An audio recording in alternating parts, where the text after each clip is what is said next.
video is to help you when you're crocheting the passion flower. And what I'm going to cover is a few of the different elements of the passion flower, remaking one in a different colorway to the original that you can see pictured here. So first I'm going to start with the leaves, just because it has got very unusual non-standard arms. So I just want to cover a few of the techniques. So what I've done here is I've chained my number, I've worked back down the chain and then up the other side with my stitches until this point. And the first thing that I want to clarify is the line that says continue to slip stitch along the edge to opposite end. Now what this is all about is to try and avoid you having too many ends to actually have to sew in afterwards. That's all it is the slip stitches down the side don't really do anything other than mean that you're not going to have to sew in two more ends unnecessarily. So once you've reached the end, what that means is you just travel down the side of this edge of the leaf, slipping in to those stitches on that side until you return back to where your slip knot is at the start. So go back down that side, and that's me having now worked my central largest prong on my leaves. So I'm back down to the start like that, and then I'm ready to work the next two. So that's the central largest one. Then I'm going to chain 10,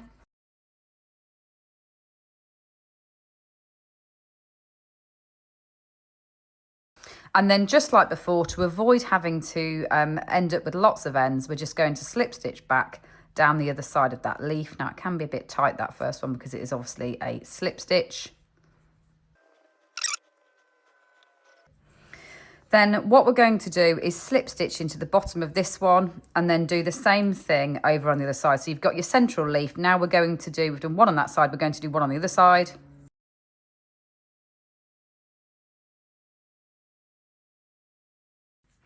Slip back down.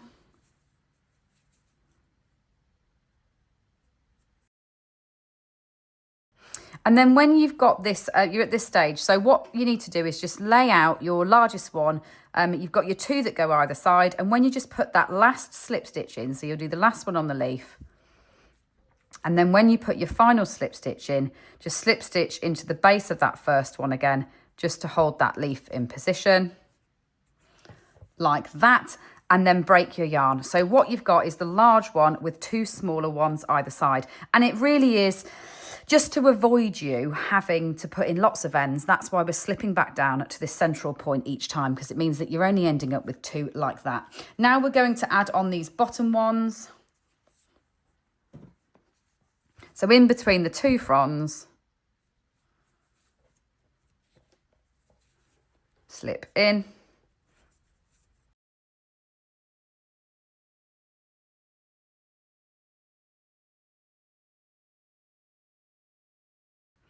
And slip in, and then again, and then slip back into that center of the leaf. Now, if you're someone that really doesn't like ends, you could avoid creating those two others by just carrying on from when you'd finished the first three before you put those two little ones on. But that really is personal preference. It's a bit harder to get them straight without a little bit more slip stitching if you decide not to break that yarn and just carry on. Then all you need to do, because we're actually going to be crocheting these directly on as the arms, is sew in your ends before snipping those off. Like that, and that is one leaf ready to be joined to turn into an arm. So I'm going to go ahead and now stuff this so that I can take you through other elements on the flower.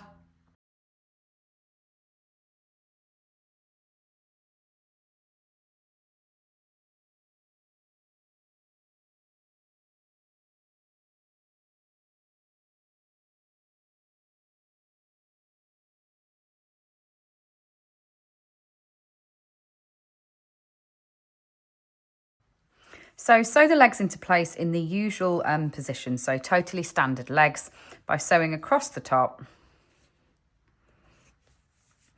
and then taking your body and just placing them at that slight angle so that then they'll move forwards if you decide to sit your flower up on a shelf.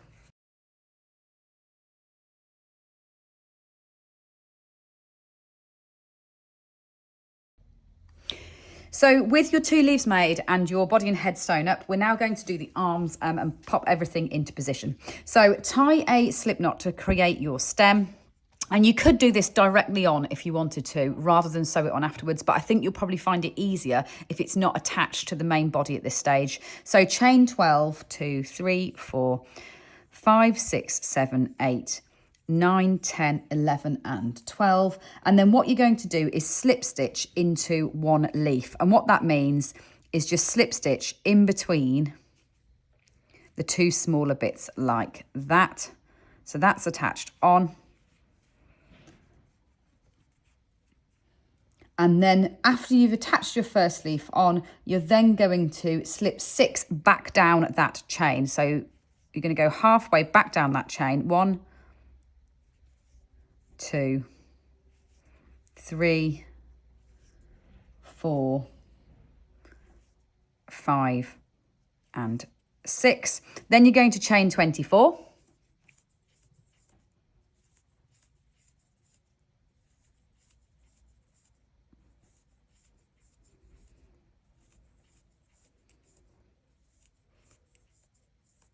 And then in order to create the tendrils, the curly bits that absolutely characterises the way that the passion flower climbs, and mine are climbing absolutely everywhere all over the garden at the moment, we're going to do some increasing to get that lovely ringlet curl like that. So then we're going to do 2 double crochets into each of these stitches.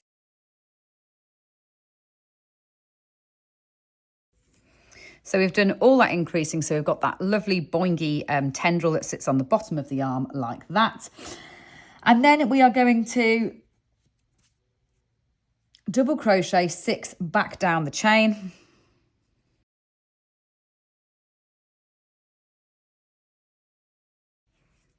Then chain 6 again.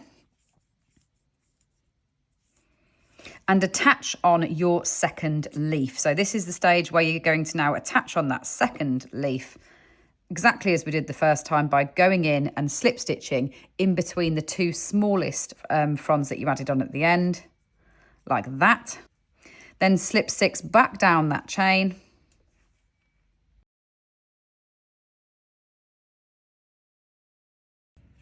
And then double crochet your way back down that main stem all the way up to your slip knot at the top. So basically, to talk you through it, you're doing, when it's attached to a leaf, so the little bit of the stem that leads to a leaf will be a slipped chain, so a little bit thinner, whereas your main chain, that's effectively the arm that goes down to that tendril, they're using the double crochet stitches, so they sit a little bit thicker. So double crochet back up the top, right the way to your slip knot, like that. Then break yarn, and then let me just show you that finish so that you can see it. So you've got 1 leaf attached this side, 1 leaf attached on the other side like that, and then you've got that arm running down the middle with your double crochets, and then the curly whirly tendril at the bottom. So that is effectively an arm.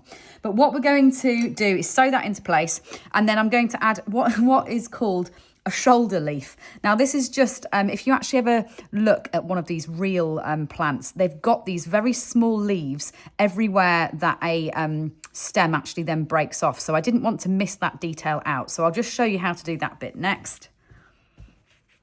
So position that arm in and just secure that in.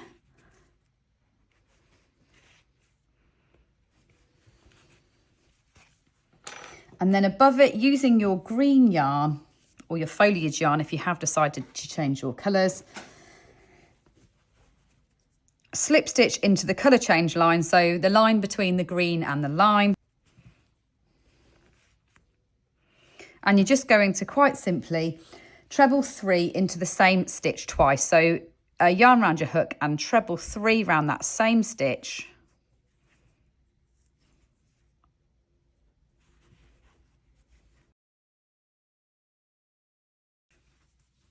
Like that, and then sew that end into place. So I'm just going to slip stitch in at the end there before I then sew that into position. So you've got a little leaf like that sitting above your arm that comes from beneath it.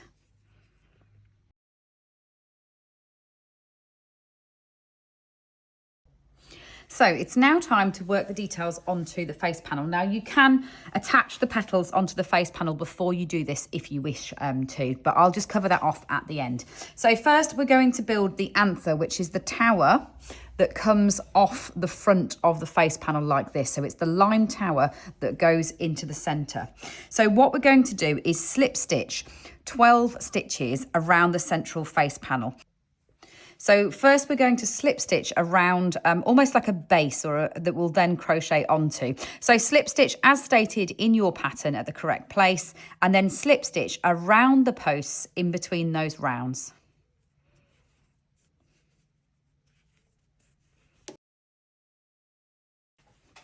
Until the point where you've got your 12 stitches like that. So just double check that you've got 12 before you begin. And then we're just going to work directly into these stitches. So you can pop a stitch marker in then if you want to.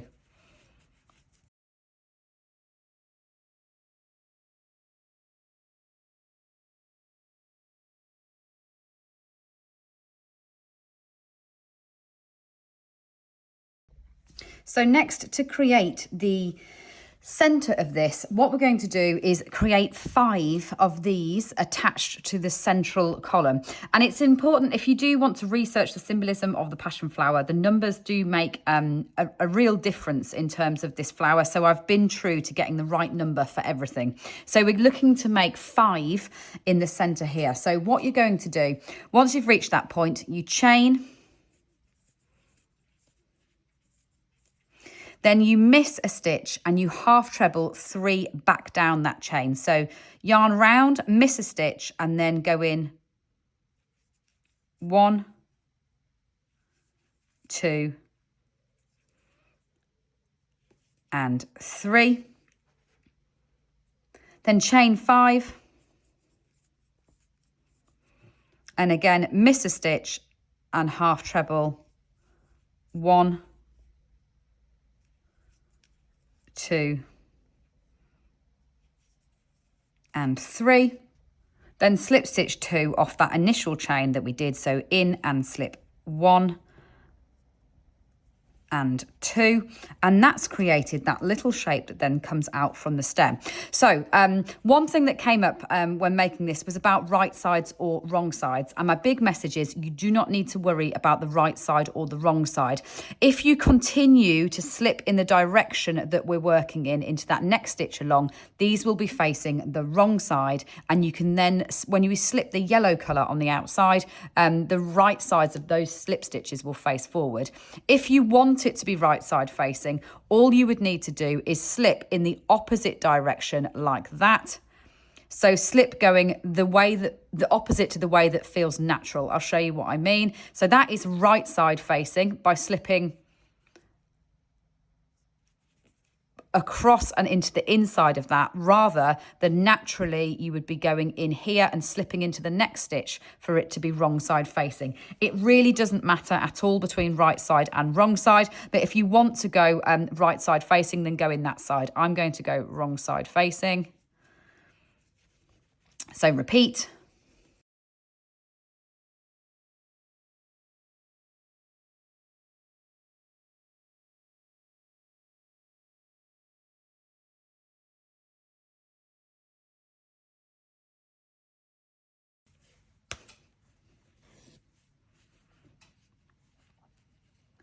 So after that piece, you will have 5 of those, 1, 2, 3, 4, 5 like that, 1 into each of the stitches that you're left with. So now it's time to slip stitch these edges in order to get this lovely pollen detail on the sides. So with your yellow, all you're going to do is slip stitch into the edge of one of these like that, and slip stitch along that edge.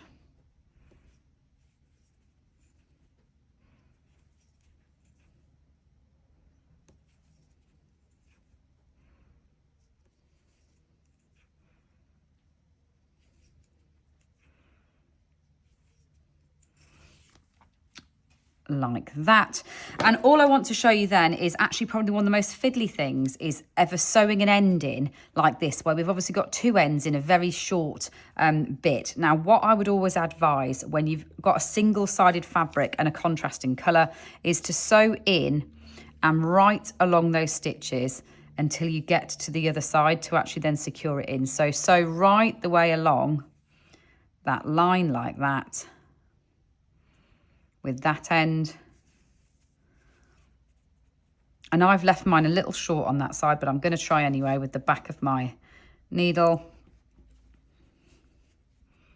is to go in and the same thing, just take this thread almost by weaving it in and out right the way through to the other side before I then snip it off like that. So what you've done is you're going to edge each of these with that yellow edging like that. Right, on to the next piece. So now for the stigma, what we're going to do is just use a make bubble. So I quickly want to show you that. So we're going to chain, and it's a make bubble where we're going through on the 5th repeat. So just to explain how to do that, we go yarn round the hook and into the stitch, yarn over to the point where you've got your 3 loops, yarn over and through the first 2 only. So that's, and count 1 in your head. Then you go in again and do the same thing and count 2, in again and count 3, in again and count 4, and then in again. And because this is our 5th repeat, this time when we've got them all loaded up on our hook, we yarn over and we come through all of them in one go like that.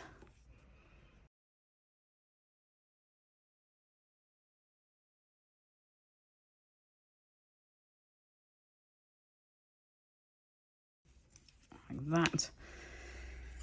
And the stigma is then sewn into the centre of the anther like that. So all you'll do, don't leave your ends too short, is sew that down like that into the centre like that and just secure it on the back of the face panel. So the last thing to really show you is just a little bit of explaining how you then build up these lines as you move outwards on that face, and then finally to sew on those petals. So what it's saying on your pattern is to leave 1 round before you then start to do these details. And what that means is using the colour that you are to do this first round. When it says to leave 1 round, it means that you'll be slip stitching in, and actually you get the neatest finish if you start on your stitch marker line, so on your end of round line. So leave 1 round clear. So if it said to leave 2 rounds clear, you'd be going in here. Whereas when it says to leave 1 round clear, you'll be going in here. And here we're doing a little repeat.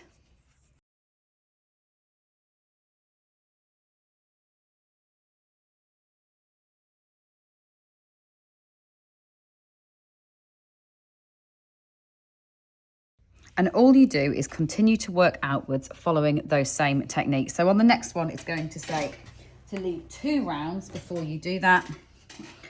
And what that means is setting off from that same place, you would leave 1 2 rounds clear before you slip stitch in like that.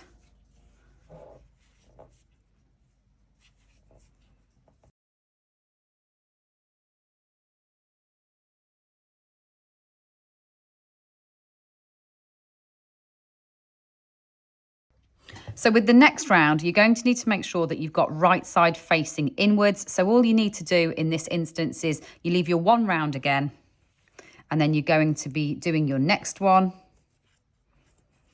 And by right side facing inwards, it means that the stitches should curve upwards towards you.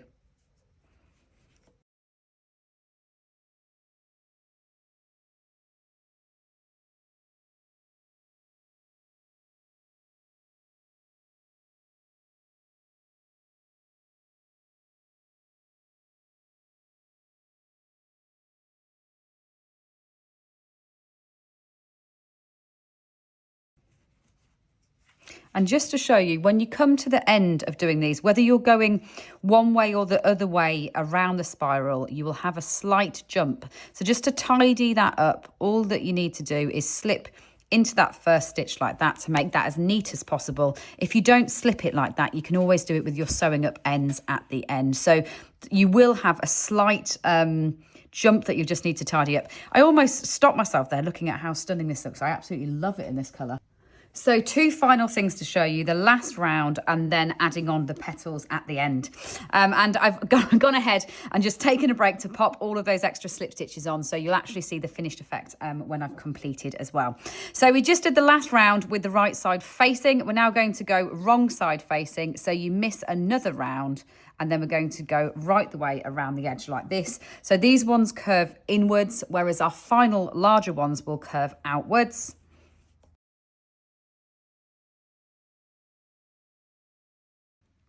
And we're actually going to then double crochet rather than slip in, so that it's a little bit more prominent off the surface of this. So we're going to then double crochet 2 in between like that.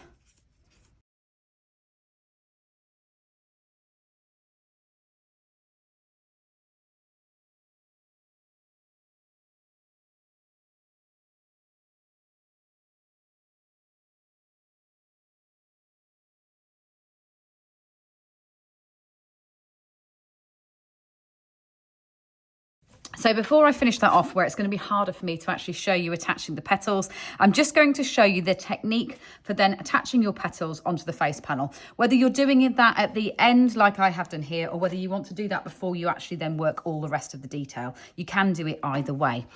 So when it comes to attaching your petals, what you want to do is tuck all of your ends in like that, so you don't have to sew them up, and you want to hold them to the front like this, so you've got them to the front of your work, and then you want to crochet 1, 2, 3, 4, 5 stitches off each petal by going through both sides of the petal like that. Now, to make sure you get a really good finish, make sure you're always going through both sides of the whole stitch on those, and all you do is slip stitch in place like that. On your first one, you'll probably need to do a chain like that before you then go in and work it. So go in and do 1,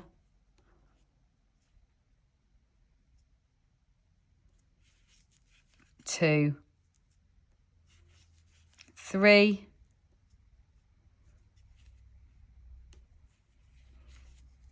4, and 5, and then you just go straight on to the next one. So it's not that for all the subsequent petals, you'll just go straight on to the next one. So tuck in those ends like that, and you go straight in through both sides on the petal, and then in through both sides on your actual flower. All I was doing there is checking which ones I've already worked. It can be a bit tricky at times to see, so just go nice and slowly at this point. You don't want to ruin your flower at the end, and this saves a lot of sewing up because we're obviously actually crocheting all the pieces in together. So go in through there.